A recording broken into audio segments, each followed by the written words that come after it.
Policing ಮಾಡಿದ್ರು ಬಜರಂಗ ದಳದವರು. ನಮ್ಮ medical ಸ್ಟೂಡೆಂಟ್ಸ್ಗಳನ್ನ ನಿಲ್ಲಿಸಿ ಎಲ್ಲಿಗೆ ಹೋದದ್ದು, ಯಾಕೆ ಹೋದದ್ದು ಅಂತ ಎಲ್ಲ ಆಯ್ತು.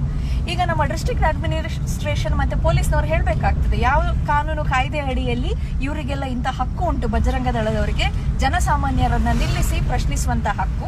ಹಾಗೆ ಅವರು ನ್ಯೂಸೆನ್ಸ್ ಕ್ರಿಯೇಟ್ ಮಾಡಿದ ನಂತರ ಪೊಲೀಸ್ನವರು ಅವರ ಮೇಲೆ ಯಾವ ಕ್ರಮ ತಗೊಳ್ತಾರೆ ಅನ್ನೋದನ್ನು ಕೂಡ ಹೇಳ್ಬೇಕಾಗತ್ತೆ.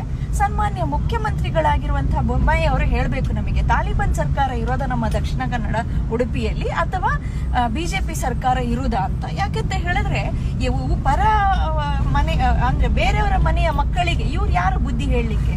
ಅಪ್ಪ ಅಮ್ಮನ ಹತ್ರ ಸಹ ನಾನೊಂದು ಮಾತು ಕೇಳೋದು, ಕಷ್ಟಪಟ್ಟು ನೀವು ಓದಿಸಿ ಪ್ರೀತಿಯಿಂದ ನೀವು ನಿಮ್ಮ ಮಕ್ಕಳನ್ನ ಬೆಳೆಸ್ತೀರಲ್ಲ, ನಿಮ್ಮ ಮಕ್ಕಳಿಗೆ ಬುದ್ಧಿ ಹೇಳಲಿಕ್ಕೆ ನಿಮಗೆ ಗೊತ್ತಿಲ್ವಾ? ಬೇರೆಯವರು ಬಂದು ಬುದ್ಧಿ ಹೇಳ್ಬೇಕಾ ನಿಮ್ಮ ಮಕ್ಕಳಿಗೆ?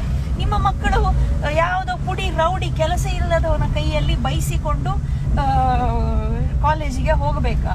ನೀವೇ ಯೋಚನೆ ಮಾಡಿ. ಇಷ್ಟು ಕಷ್ಟಪಟ್ಟು ನೀವು ನಿಮ್ಮ ಮಕ್ಕಳನ್ನು ಬೆಳೆಸ್ತೀರಲ್ಲ. ಈ ಕೆಲಸ ಇಲ್ಲದ ಬಜರಂಗ ದಳದವರು ಸದಾನಂದ ಗೌಡರ ವಿಡಿಯೋ ಬರುವಾಗ ಎಲ್ಲಿದ್ರು? ಯಾಕೆ ಗಲಾಟೆ ಮಾಡ್ಲಿಲ್ಲ?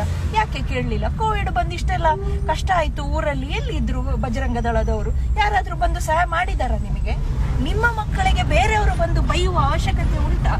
ಇದನ್ನು ನೀವು ಅಪ್ಪ ಅಮ್ಮ ಆಗಿ ಯೋಚನೆ ಮಾಡಬೇಕು. ನಿಮ್ಮ ಮಕ್ಕಳ ಜೀವನವನ್ನ ಹಾಳಾಗ್ಲಿಕ್ಕೆ ನೀವು ಬಿಡಬೇಡಿ.